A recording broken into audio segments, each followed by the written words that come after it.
Hello and welcome to Guy Free Working on Me, a woman's journey to self-awareness.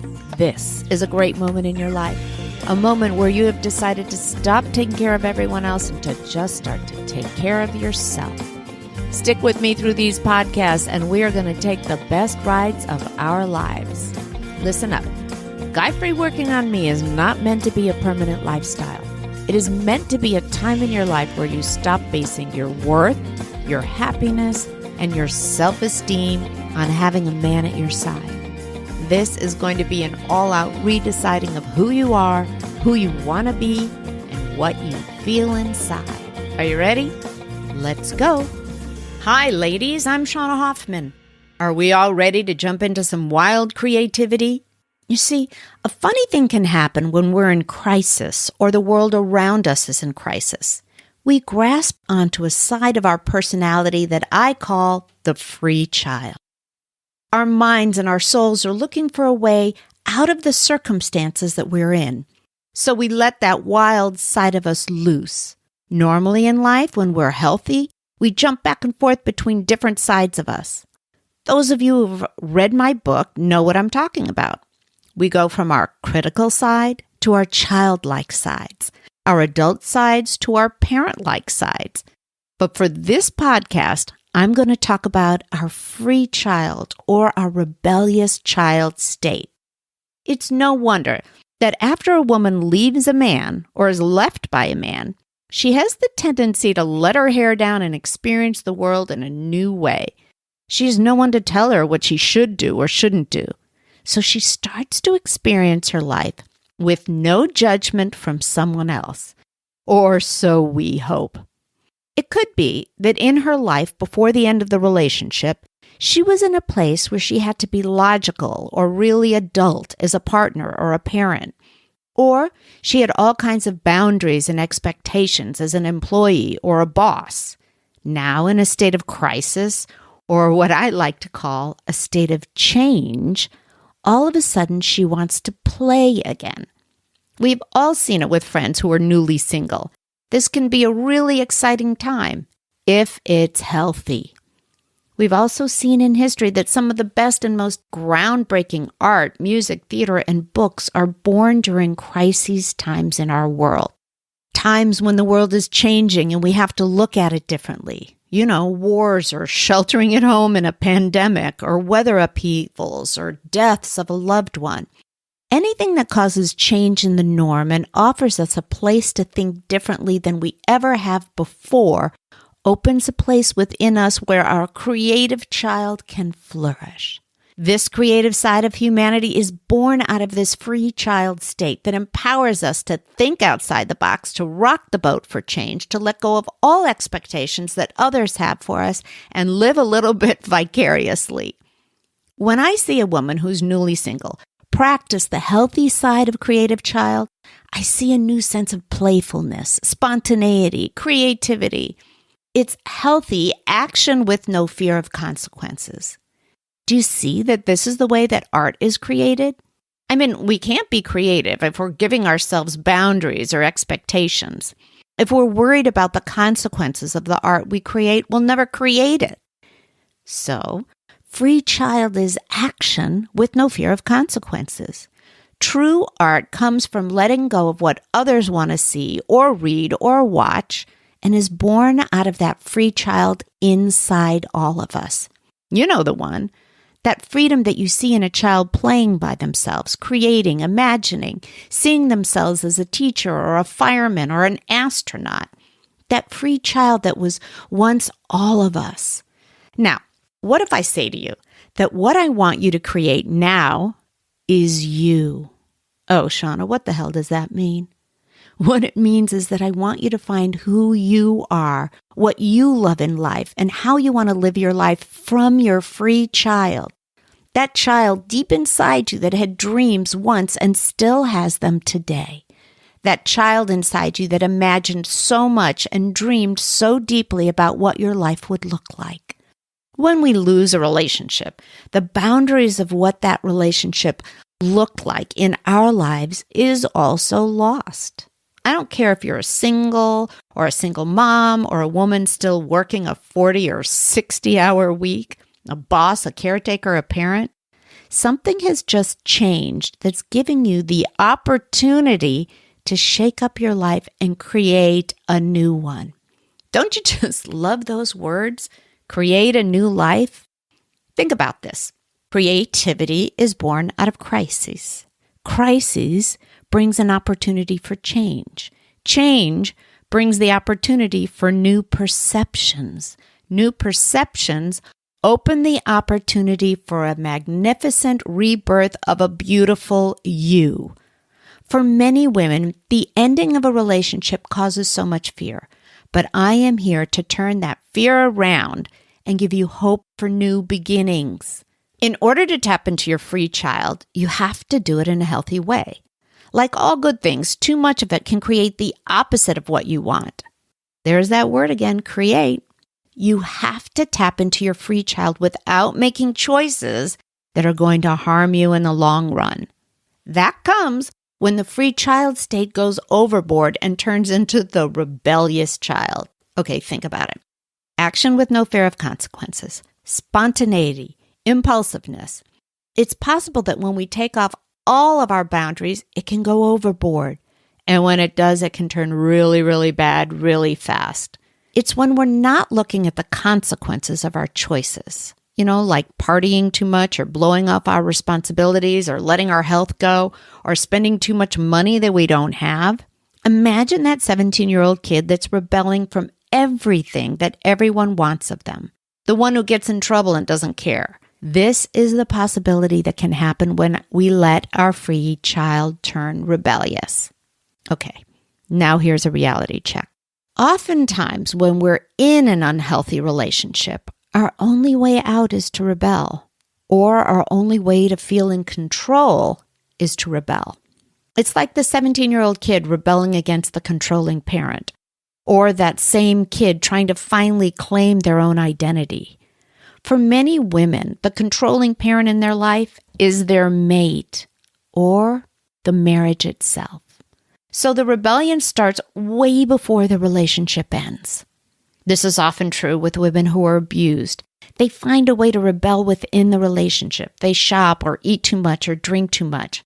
They find a way to hear the free child within them without the partner's control. Sadly, with an abuser, it usually comes back to hurt them in the end. Okay, here's another example. I had this one client whose partner wasn't abusive at all. He was just so rigid in his beliefs and behaviors that she felt like they had no life. She had no place to practice her free child until she found writing. She wrote novels about female heroines and took them on the most amazing adventures.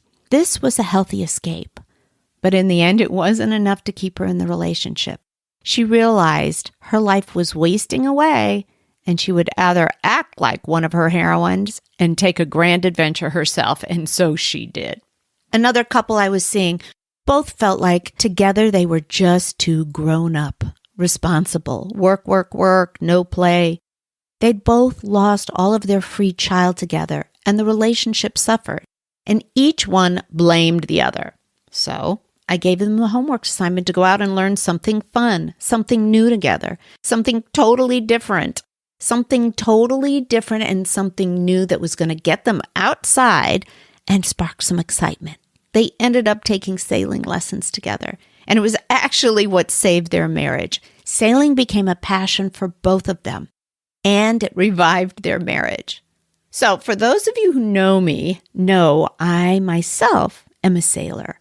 Learning to sail with a partner is one of the best forms of couples therapy that you can get. After all, you have no choice. You have to listen to each other. You have to know who's the captain at any particular time. You share the helm. And whenever you share the helm, whoever's at the wheel is the skipper. So you share the lead. And if you don't listen to each other respectably, you capsize. All right, that was just a little fun side note and glimpse into Shauna. Back to my clients. Another couple who were just bored in their life and had lost all of their free child and fun chose an unhealthy way out: alcohol. It was an escape. They thought that the other person was more interesting when they were partying. You can imagine that that relationship was doomed. Alcohol is something that will doom a relationship, and it is born out of the rebellious child state. Now, here's another huge fact. Having an affair outside of your relationship always comes from the rebellious child state. It's definitely taking action with no fear of consequences. Whether it's the man or the woman having the affair, they are acting out the rebellion without worrying if it's going to hurt someone or end their marriage. Now, here's a story that may touch some of you. One of my clients had a guy she really loved, but she was so caught up in her advertising career that she didn't have time to dedicate to the relationship. For this woman, her job was her creativity, her way of experiencing her free child, and her partner was left out. For her to give up or change her career or job, she felt like she was going to lose a part of herself. On the other hand, he hated his job and had no outside passions. My job as their therapist was to see if there was a way for him to share in this exciting and wildly fun side of her. Again, the free child is the most playful side of us. For this couple, the woman just couldn't make the sacrifices in time to make that happen. If she did, she'd lose her job. So the relationship ended, but it was her choice. Her new lesson in life was to be able to find balance if she wanted a partner. I mean, after all, she may be happy guy-free working on me. Another way to look at it is if her partner had his own wildly creative job, then that could have been the answer. He would have been energized. And it would ignite his free child. And when we are creative, it stirs in us passion for life, passion within us, sexual, physical passion. So if your partner and you come home to each other wildly touched by your jobs and then share that passion together, then right there, it ignites your free child at home. Yep, lady, there you have it. Sex comes from our free child state. And you wondered why I left that till now. But it's true. The best sex that we can have is when we feel free, spontaneous, creative. But again, I say healthy free child. That means that your sex does not make you feel unsafe, or it's not dangerous, or you're not being driven by the need for sex over your own morals, ethics, or values. It's true. Right after a breakup, many women tend to just go wild and have as much sex as they can with multiple partners. I'm not even saying that that's a bad thing.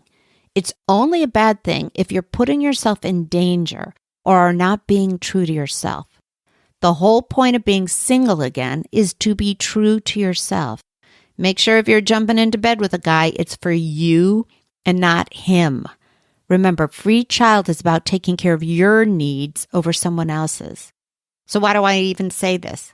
Because all too often, women have sex with a guy to make them like them or want to see him again or get that approval from a new man. All wrong reasons. If you want to have sex for you, then do it.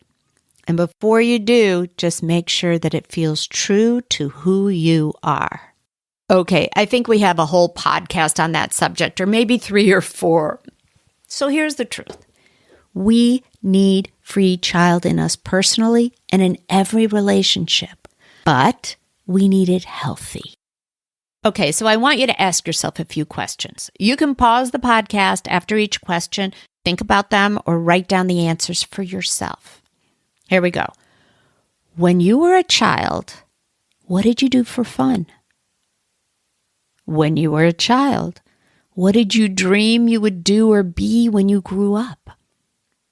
When you met your last partner, were you having fun in your life and practicing a healthy free child? Was your partner practicing a healthy free child? And did you two play together? Did that playfulness stay in your relationship? Were there unhealthy, rebellious child behaviors in your relationship, either from you or your partner, or both of you? Remember, too much alcohol, blowing your money, not working, not providing, not helping bring up the kids, having an affair. What was the most fun you had with your mate? Did it disappear? And why? Now that you are single, have you allowed your free child, creative child, fun child to come back? Is it healthy, or have you gone overboard? If you can think of anything wildly spontaneous that you can do right now, what would it be? If you could have a partner that you could have so much fun with, what would it look like? You see, our free child comes in many forms, and if we don't find it in ourselves, we're never going to find the right partner that will share it with us. So being guy-free, working on me right now, is your opportunity to experience life in a way that finds your free child. What makes you passionate? What brings you to life? What makes your childlike spirit come out? If you don't know yet, try a bunch of things. Again, it could be gardening or writing or hang gliding or dancing, kayaking, sailing, painting, yoga, teaching, or any other magnificent thing that sparks the passion within you. Kind of exciting, huh? All right. Today I'm going to leave you with the wonderful opportunity to see where your creative child might lead you. Try and let go of all those judgmental thoughts or expectations that others have of you. I want you to create a vision of yourself that has no boundaries, that touches on your dreams, that's fun and spontaneous and playful, and that honors the beautiful woman that you are. Got that? Now, go be good to yourself, and I look forward to popping back into your life again next week. Thank you for joining me today on the Guy Free Podcast. My hope is that you leave this podcast inspired, fired up, and ready to take that next step on the magical journey of self-awareness. And then you come back and join us again. Oh, and if you can do me a quick favor, please leave me a 5-star review over on iTunes. I gain so much from reading the reviews and getting feedback from my listeners. Each week, I'm going to choose one special person who's left me a review to win my book, Guy Free Working on Me. That was the book that started it all. Make sure you add your name to the review, and I'll reach out to you if you're the winner. Thanks again for spending your time with me today. Be sure to visit me on the Guy Free Working on Me Facebook page and on workingonme.com for past episodes and insight into the fabulous journey to you.